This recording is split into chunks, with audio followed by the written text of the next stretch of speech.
يتواجد معهم في تصفيات كأس العالم. يكون شرس محارب من طيب. عليك أن تستمتع بما يقدمه كورنادو. أحد الخليج خالد السميري كيف يرقص مثل كونان في هذه اللقطة، لكن طارق يمنع كل ذلك. طارق يأكد لك على قيمته على أرض. الآن فرصة كبيرة أن يجمع النقاط. الباطن يخسر من النصر. لمسة أمامية باتجاه أبو بكر، وحاس اتجاه الكرة إلى طارق من جديد.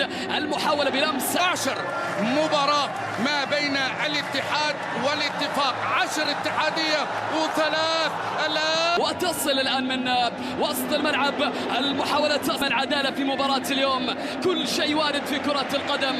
كرة القدم لا تعترف. ينقل اتجاه الكرة إلى طارق حامد في اليسار. هجوم قائم لمصلحة سر اتحادية الآن من طارق حامد يخلص الفصل. لمسة وتمريرة للأمام. اتجاه الكرة طويلة إلى خط المقدمة. أجمل الأهداف في تاريخ الدوري السعودي من جانب اللاعب البرازيلي رومارينيو عقرب الاتحاد. ماذا عن الشوط الثاني؟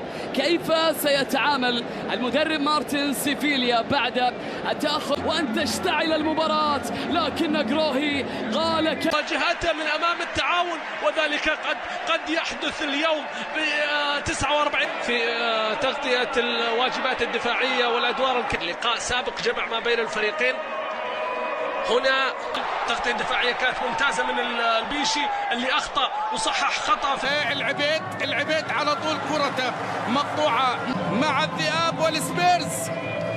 وأفضل مدرس ياخذ كرة فواز يحاول يمر، لكن برافو برافو برافو برافو هو طارق حامد. لازم يسدد الكرة بتتخلص. طارق حامد برازيليا جميلة جدا من جانب رومارينيو.